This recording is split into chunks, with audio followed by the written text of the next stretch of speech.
Daybreak in the woods, November 10th, 2019. Got a northeast wind.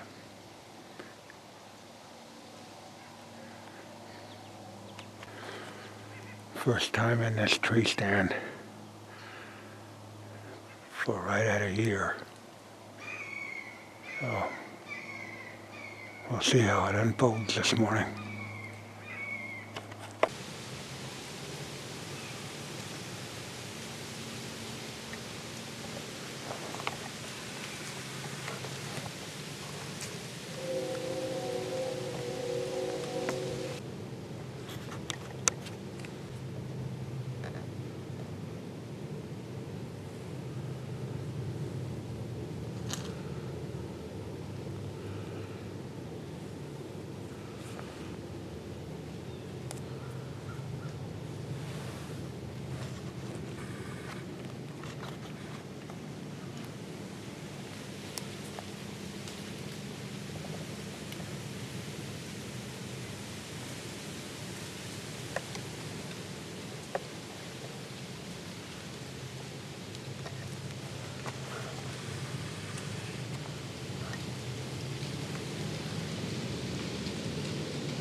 Little Donnie, we're hunting.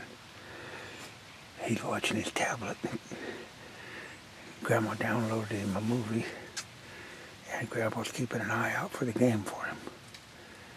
It's November 10th. 17 days, that little guy will be 4 years old. What are you doing?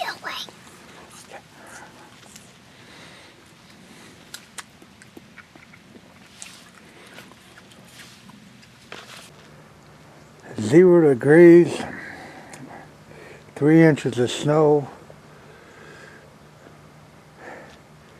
November 12th. Snowed on Veterans Day yesterday. Record-setting cold of 0 here at Des Moines. They say 2, but I think it was 0. November 12th, 2019. Here we go. Cold, cold, cold. This morning I didn't hunt. This is the 12th day of November 2019, and we set a record basically between 0 and 2 degrees Fahrenheit.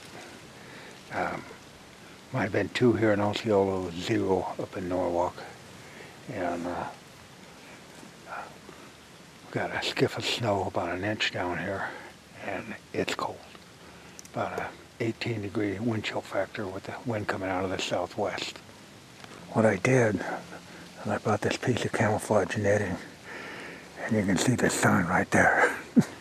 So now I can hide behind this netting and keep the sun out of my face. So, and the other thing about it, it's real open over there, and this will camouflage me up. They won't even know I'm up here. The other way, without this netting, they could see me pretty easy. So just don't weigh nothing. Just fasten it to the trees, and I can hide behind it and keep that sun out of my face during the set. So let's get with it. 2 years ago, Matthew Jessen was sitting right over there on the ground blind with Jerry Wells, and he missed his buck. It was right there at about 4:15, 4:30. So it was 2 years ago to the day. So here we are. Maybe we'll have that kind of luck with the buck coming down here tonight. And it came from that way with a southwest wind. So coming in, going into here, it'd be going into the timber with a headwind. So, and that big scrape is down there about 75 yards. Let's see what unfolds. I want to go over there with this netting a little more thorough. This may help some of you guys. It's attached to this tree, runs along here, and it's attached to this tree. And you can see how clear and open that is out there.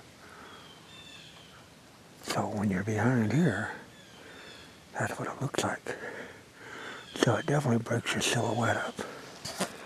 I can't get too good a picture from it, but like I said, it's hanging off this tree by that hanger. And it just stretches around the tree, pulls it tight. And back here, and behind that, hooked onto that hanger right there. And it really breaks your silhouette up. Because if I didn't have this like this is exactly what it would look like right there. And any deer that was coming this way with this snowpack on could see me pretty easy. Like I said, there's a big tree here. Actually, there's 3 trees. And then there's this tree here. And then over here, my bow is hanging on a tree. Now this is all open. So if the deer come this way, I can see them. Or if they go past me, I can see them. I can shoot right out there. But there wouldn't be no shooting range that way anyway. So, just wanted to go over that a little bit better.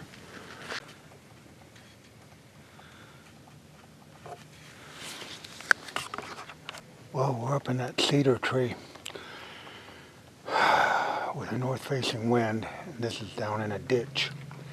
And this is where I left the stand all year and then brought the straps in and strapped it on because it's hard to get back in here. Got a small skiff of snow still remaining on the ground. That direction right there, straight west, and then as we move around here, straight east. So we're downwind of the trail with a northwest wind in our face, and that trail with that snow on there showed some tracks that they've been traveling that. So sit back and let's see what happens.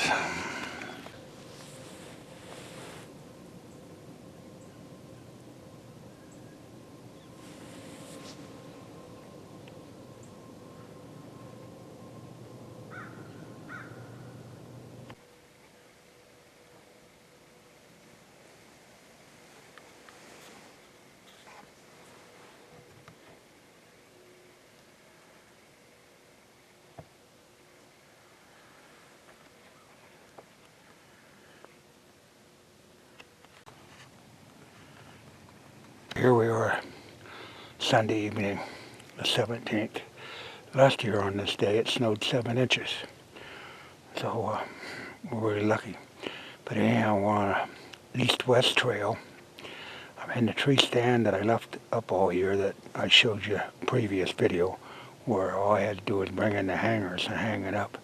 Tonight's a perfect night. I mean, if nothing happens, I'm still hunting, and I'm hunting hard. Now at this time of year, anything and nothing can happen. The deer can come from the left, they can come from the right, you never know, because they don't know where they're at. They're so high on testosterone that they're just moving. And so at this time of year, you can shoot the biggest deer of your life, and you've never seen it prior to that. So let's sit back and see what happens. The shot should materialize right down in there. That's about 15 yards away. We're in that cedar tree, beautiful backdrop, and that trail right there runs west and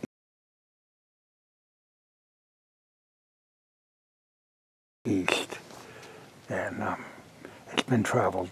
So if the bucks are searching and they've had copulation with the does or two, they're going to be looking for more.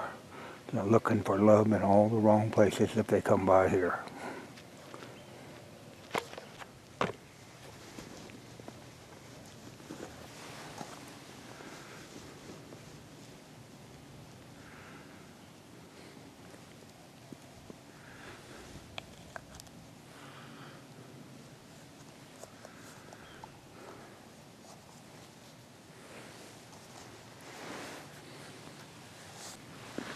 What we're going to do here is this is my urinal, and I'm going to dunk this arrow down in there.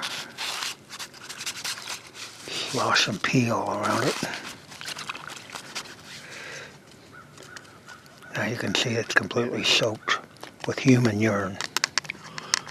Well, make sure I get this off so I don't have as much of that off as I can so I don't have a pee shower. What I'm going to do is I'm going to shoot my arrow right down there on that trail. And if any deer comes by, they should stop and smell it.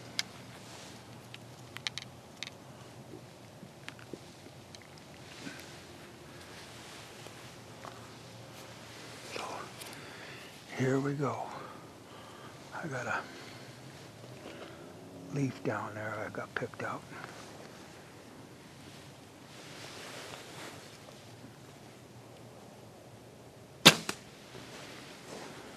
There we go.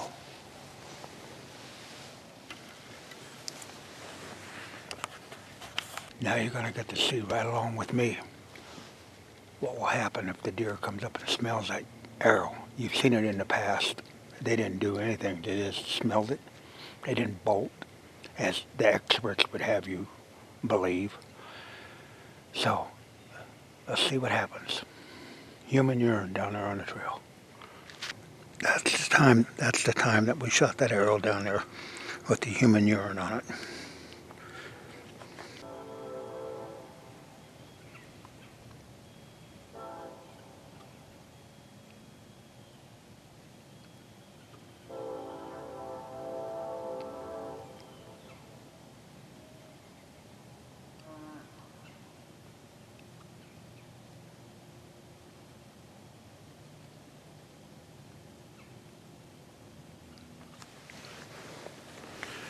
Don't you wish that deer sounded like that when they were coming down the trail to get you ready?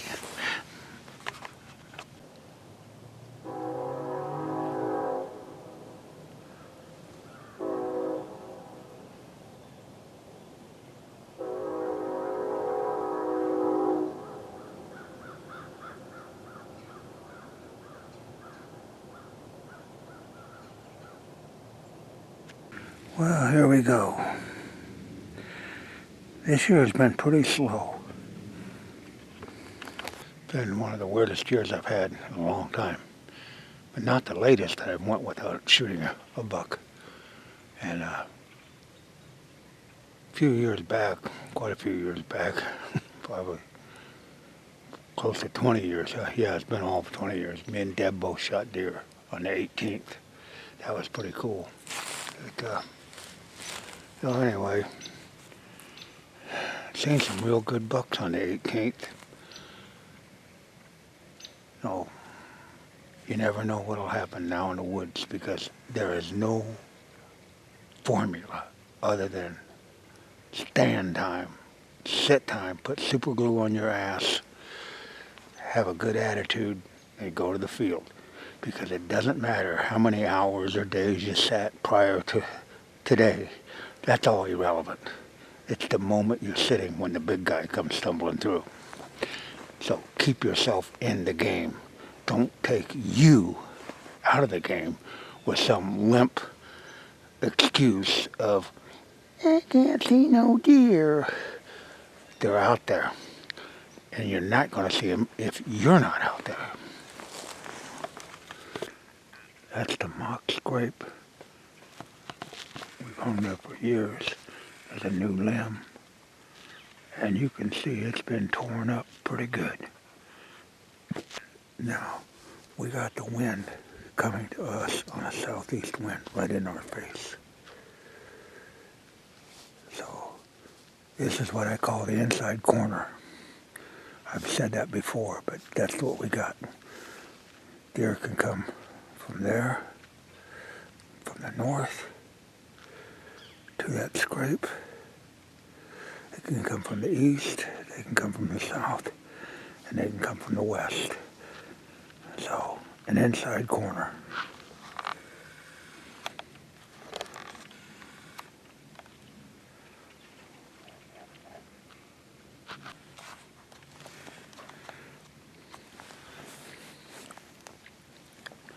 That scrape has had every size of deer in it that you can imagine, from does to yearlings to mature bucks. All we can get hopeful is that there's a cruiser out there tonight.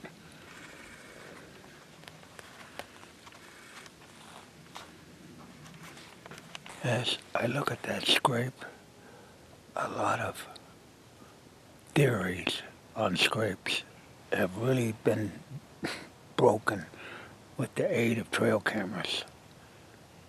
Every size of buck, doe, whatever, comes into those scrapes. I was told that only the subordinate deer, they don't come in, only the dominant bucks. Boy, those people were really stretching it, and they put that in writing. And no, the only person that really had it dead on was Greg Miller, and he stated that it didn't have anything to do with does urinating in it, then going laying down and a buck coming by. It was a buck thing, more or less.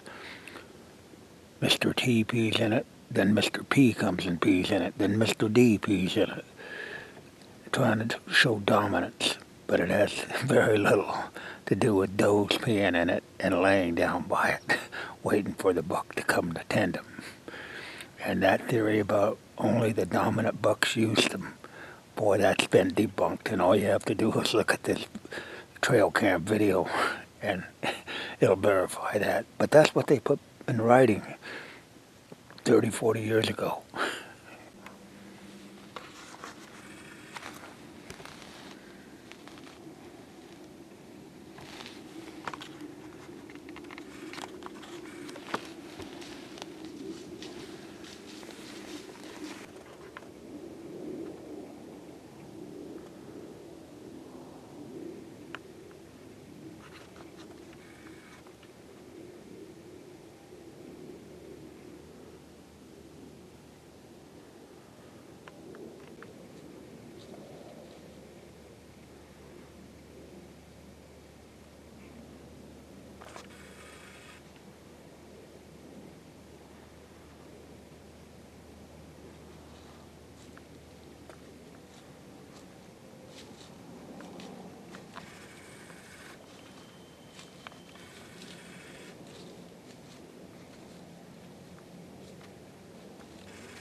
That was pretty cool.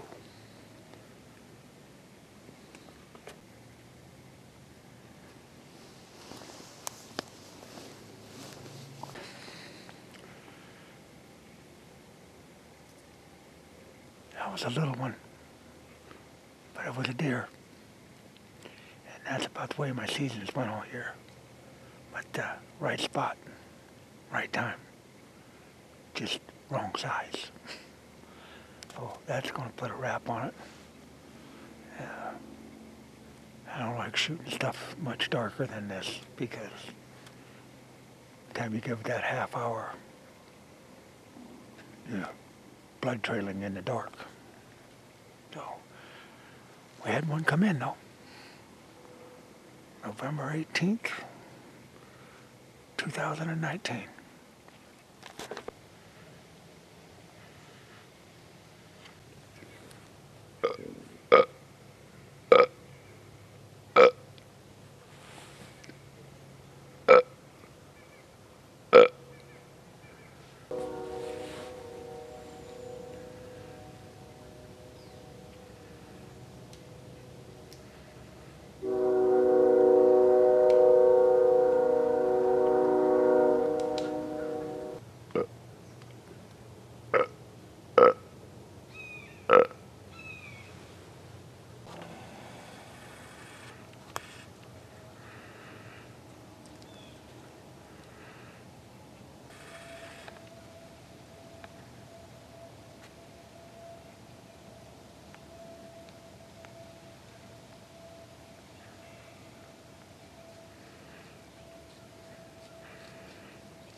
Yeah, I want to take you over and show you where that buck was standing this morning.